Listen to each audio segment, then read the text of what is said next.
ایک علاقے میں ایک بابا جی کا انتقال ہو گیا۔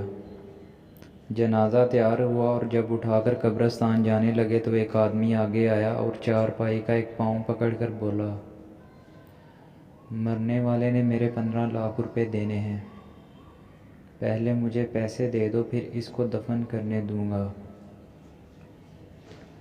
اب تمام لوگ کھڑے تماشا دیکھ رہے تھے۔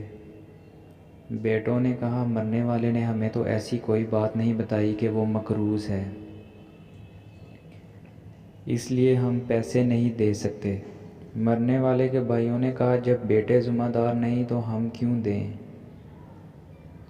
اب سارے کھڑے ہیں اور اس نے چارپائی پکڑی ہوئی ہے۔ جب بات گھر کی عورتوں تک جا پہنچی تو مرنے والی کی اکلوتی بیٹی نے جب یہ بات سنی تو فوراً اپنا سارا زیور اتارا اور اپنی ساری نقد رقم جمع کر کے اس آدمی کے لیے بھجوا دی اور کہا، اللہ کے لیے یہ رقم اور زیور بیچ کر اس کی رقم رکھو اور میرے ابو کا جنازہ نہ روکو، میں مرنے سے پہلے سارا قرضہ اتار دوں گی، باقی رقم کا جلد بندوبست کروں گی۔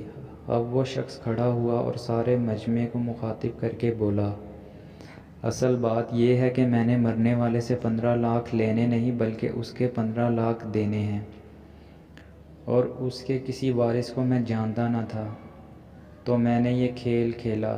اب مجھے پتہ چل چکا ہے اس کی وارث ایک بیٹی ہے اور اس کا کوئی بیٹا اور کوئی بھائی نہیں۔ اب بھائی منہ اٹھا کر اسے دیکھ رہے تھے اور بیٹے بھی۔ محترم دوستو، جن کی بیٹیاں ہیں بہت خوش نصیب ہیں، لہٰذا بیٹی کی پیدائش پر خوش ہونا چاہیے۔ بیٹیوں کی شریعت میں بہت فضیلت بیان کی گئی ہے۔